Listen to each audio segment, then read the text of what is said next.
Political, entertainment, sports और हर तरह की न्यूज़ के लिए फेस न्यूज़ चैनल सब्सक्राइब करें और इंस्टेंट अपडेट्स के लिए बेल आइकन जरूर दबाएं। मेरे पास कर चुकाने के लिए पैसा नहीं है, मैं अपनी कंपनी को बेचना चाहता हूँ। अब आया एसबीआई के पास में। एसबीआई ने कहा जी मुझसे तो आपने 1816 करोड़ लिए थे। एसबीआई ने कहा रुचि सोया को मेरे 1816 करोड़ वापस कीजिए। रुचि सोया ने कहा जी मेरे पास तो है नहीं, सेटलमेंट कर लीजिए। सेटलमेंट हुआ कि ठीक है एसबीआई 1000 करोड़ रुपया छोड़ देता। दया आ गई रुचि सोया पर, छोड़ दिया। एसबीआई ने 1000 करोड़ छोड़ दिया। बाकी सेटलमेंट हुआ कि ठीक है अब ऐसा करिए 800 करोड़ तो दे दीजिए। तो रुचि सोया ने एसबीआई को 1816 करोड़ में से 1000 करोड़ माफ करके 816 करोड़ देकर बैठ गया। अब उसके बाद रुचि सोया ने अपनी कंपनी की बोली लगाई। सुनिएगा ध्यान से। बोली जब लगाई तो खरीदारों में कौन आया? 3 ही लोग बचे इस देश में, पूंजीपति अदानी, अंबानी और लाला आमदेव की पतंजलि। बोली में पतंजलि ने रुचि सोया कंपनी को जो 12,000 करोड़ के कर्ज में डूबी हुई थी बैंकों का पैसा लेकर, उसे 4,350 करोड़ में खरीद लिया। पतंजलि ने कितने में खरीदा रुचि सोया को? 4,350 करोड़ को। अब लाला आमदेव के पास कहां से पैसा आएगा? कंपनी तो खरीदनी है, 4,350 करोड़ में खरीदनी है, पैसा नहीं है। ये गए फिर एसबीआई के पास। अब पतंजलि जाती है उसी एसबीआई के पास जिसके पास रुचि सोया ने पैसे लिए थे और वापस नहीं कर पाया। एसबीआई ने कह दिया लाला आमदेव जिस कंपनी को आप खरीद रहे हैं उसके शेयर 10 रुपए 17 रुपए में कंपनी कर्जे में डूब गई है। उस कंपनी को खरीदने के लिए एसबीआई आपको कर्ज नहीं दे सकता क्योंकि वो कंपनी डूब गई, पैसा डूब गया, आपसे भी उबर नहीं पाएगी। एसबीआई ने मना कर दिया। लेकिन एसबीआई की मजाल क्या, उसे पता नहीं था लाला आमदेव के संबंध पीएमओ तक है। सरकार बनाने में, काले धन के ऊपर पूरा आडंबर करने में लाला आमदेव का कितना हाथ है। एसबीआई को फोन आ गया कि लाला आमदेव को पैसा तो देना होगा। एसबीआई ने पहले मना किया, फिर हाँ कर दिया और एसबीआई ने लाला आमदेव को 1200 करोड़ का कर्ज दे दिया इसी रुचि सोया कंपनी को खरीदने के लिए। तो कंपनी खरीद लिया कितने में? 4,350 करोड़ में। 4,350 करोड़ किसको मिले? रुचि सोया को मिले। अब रुचि सोया को चाहिए था ना कि एसबीआई जाए और अपना 1000 करोड़ वसूल ले, लेकिन एसबीआई ने कहा वो तो पुराना मामला हो गया, सेटल हो गया, खत्म हो गया, अब हम रुचि सोया को परेशान नहीं करेंगे, हम 1000 करोड़ एसबीआई ने कहा भूल गए। तो रुचि सोया 4,350 करोड़ लाला आमदेव से लेकर आराम से फरार हो गया। अब लाला रामदेव पर आ जाइए। अब और इंटरेस्टिंग बात है, लाला रामदेव ने जब सोया को खरीदा तब उसके शेयर की कीमत थी, सुनिएगा, 10 रुपए से 17 रुपए के बीच में झूल रही थी रुचि सोया के एक शेयर की कीमत। लाला आमदेव के खरीदते ही कंपनी का शेयर 17 रुपए से 27 रुपए नहीं, 37 रुपए भी नहीं, 47 रुपए भी नहीं, 147 रुपए भी नहीं, सीधा 17 रुपए से 1,535 रुपए 5 महीनों में रुचि सोया का शेयर पहुंच गया। 17 रुपए से 1,535 रुपए पे। इसीलिए कांग्रेस ने कहा कि देश की डूबती अर्थव्यवस्था को बचाना है तो देश की वित्त मंत्री निर्मला सीतारमण को हटाइए और लाला आमदेव को देश का वित्त मंत्री बता दीजिए। किस तरीके से एक घाटे की कंपनी जो 12,000 करोड़ के कर्ज में थी उसे 4,000 करोड़ में एसबीआई से ही लोन लेकर खरीद लिया और 5 महीने में 17 रुपए का एक शेयर रुचि सोया का पतंजलि कंपनी ने खरीदते ही 1535 में पहुंच गया। और जो कंपनी 2019 में रुचि सोया 4,350 करोड़ में बिकी थी उसकी कीमत आज 35,360 करोड़। 4,350 करोड़ की कंपनी आज पहुंच गई है 35,360 करोड़ में। है ना बहुत बड़ी बात।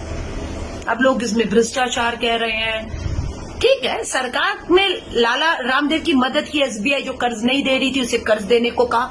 किसने कहा, कब कहा, कैसे कहा, वो तो अब जो जांच तो होगी नहीं, टाइम बर्बादी है। और पॉलिसी में देखिए, पहले था कि रुचि सोया का जो पामोलिव ऑयल था उसका जो है हम लोग बाहर विदेशों से आयात करते थे। भारत पामोलिव ऑयल विदेशों से खरीदता था। लाला रामदेव को कौन खरीदेगा जब बाहर से इतना तेल आ रहा है? तो पॉलिसी में बदलाव किया गया और ये कहा गया कि अब पामोलिव ऑयल पे पूरी तरह से आयात पर रोक लगा दी जाती है। जब बाहर से विदेश से तेल देश में नहीं आएगा तो फिर तो एक ही खिलाड़ी बचा, पतंजलि के लाला रामदेव। अब सबको उन्हीं का खरीदना है, कोई और तो है ही नहीं बचा ही नहीं मैदान के अंदर। और जब उनके खरीदे तो 17 रुपए का शेयर 1535 रुपए पर पहुंच गया।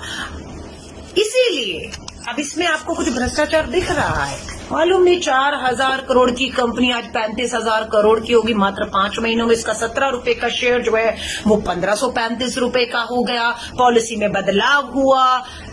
पूरा देश का युवा बेरोजगारी में, भूखमरी में, गरीबी रेखा बढ़ रही है हमारे बच्चे 10 लाख कुपोषण के शिकार हो गए हैं। महंगाई चरम तोड़ है, कमर तोड़ महंगाई है। पेट्रोल डीजल 100 पार हो चुका है, आप समझ रहे हैं। लेकिन कमाइयां अदानी, अंबानी, पतंजलि कि कहते हैं ना, हमारी कहते हैं किसी को चांदी हो रही है, इनके तो सोना भी कहे तो मैं कहती हूँ ये हीरो में खेल रहे हैं। देश डूब रहा है, देश की अर्थव्यवस्था डूब रही है, कंपनियां डूब रही हैं, LIC डूब रहा है, नीलामी हो रही है भारत सरकार के PSUs की। और ये लोग मात्र 3 पूंजीपति मित्र खेल रहे हैं पैसों में। तो कांग्रेस ने इसलिए सुझाव दिया कि निर्मला सीतारमण जी को देश के प्रधानमंत्री नरेंद्र मोदी जी न खाऊंगा न खाने दूंगा, और आपके पूंजी मित्र खा ही नहीं रहे, कच्चा चबा के निगल रहे हैं, इस देश की अर्थव्यवस्था को चूना लगा रहे हैं आपके होते हुए। ये लाला रामदेव और केंद्र की सरकार ने कहा था स्विस बैंक में काला धन है। आपको ये भी मालूम है 13 सालों का रिकॉर्ड तोड़ दिया स्विस बैंक में जमा भारतीय पैसों ने। इसी साल में 13 सालों का रिकॉर्ड तोड़ते हुए स्विस बैंक में 20,000 करोड़ रुपया जमा हुआ है मात्र 1 साल में। 13 सालों के रिकॉर्ड तोड़ दिए हैं। आपको हमें जानने का हक है या नहीं कि ये 13 सालों का रिकॉर्ड तोड़ के जो स्विस बैंक में पैसा जमा हुआ उसमें कितना अदानी, कितना अंबानी, कितना लाला रामदेव का है। लेकिन आज इस पे कोई आंदोलन नहीं होगा, आज इस पे कोई भी सवाल नहीं उठाएगा, क्योंकि जो सवाल उठाएगा वो देशद्रोही हो जाएगा, वो देश को कमजोर करना चाहता है, वो प्रधानमंत्री जी की छवि, अंतर्राष्ट्रीय छवि को बर्बाद करना चाहता है। इसलिए आपसे कहूंगी, ये बात मैंने आपको बताई है, लेकिन आपको किसी को नहीं बतानी है। चुप करके रात के लगभग 10 बजने पर आ रहे हैं, सो जाइएगा और सुबह तक इस बात को भूल जाइएगा कि इस देश में न खाऊंगा न खाने दूंगा के नाक के नीचे किस तरीके से डूबती कंपनियों के पैसा माफ कर दिया जाता है एसबीआई द्वारा 1000 करोड़, और उसी कंपनी को खरीदने के लिए दूसरी कंपनी को फिर 1200 करोड़ दिया जाता है, और वही कंपनी का शेयर 17 से 1500 पहुंच जाता है। वही कंपनी जो 4000 करोड़ की थी 5 महीने के अंदर 35,000 करोड़ की आ जाती है। तो मुझे तो लगता है जादू की छड़ी तो है लाला रामदेव के पास, तो इसीलिए उन्हें देश का वित्त मंत्री बनाया जाए ताकि वो जादू की छड़ी इस देश की अर्थव्यवस्था को भी, डूबती हुई अर्थव्यवस्था जीडीपी को बचाकर उभार सके। या खाली पूंजीपति मित्र ही आपके उभरेंगे और देश डूबता चला जाएगा, अमीर गरीब की खाई को यूं ही गहरा होते देना चाहेंगे। बस इसी मुद्दे के साथ आई थी, बेहतर लगे बेनकाब किया है, लाइव गई हूं, एक एक का नाम लेकर तथ्यों के साथ ऑन रिकॉर्ड कह के जा रही हूं ये बात को। डरते नहीं, अवमानना का केस करना हो, मानहानि का केस करना हो, कांग्रेस डरती नहीं। कांग्रेस ने आज प्रेस कॉन्फ्रेंस करके बारीकी से एक एक जानकारी आधिकारिक रूप से दी है। मैं फेसबुक लाइव बेशक व्यक्तिगत तौर पर कर रही हूं, लेकिन कांग्रेस ने जो आज लाइन ली है बेनकाब करने की ने, इस सरकार को किस तरीके से पूंजीपति मित्रों के साथ मिलकर इस देश को चूना लगाकर मात्र उनकी जेबें भरी जा रही हैं और देश के आम गरीब आदमी को पेट्रोल डीजल महंगाई के नाम पर लूटा जा रहा है। 718 साथी जुड़े हुए हैं। डरती नहीं हूँ, आप नहीं फंसेंगे। लाइव मैं कर रही हूँ, तथ्यों के साथ सारी जानकारी मैं रख रही हूँ। मानहानि का केस करना हो तो कीजिए, चुनौती देती हूँ, लेकिन बेनकाब तो हम करते रहेंगे। साथियों से निवेदन है, वीडियो जरूर शेयर करिएगा।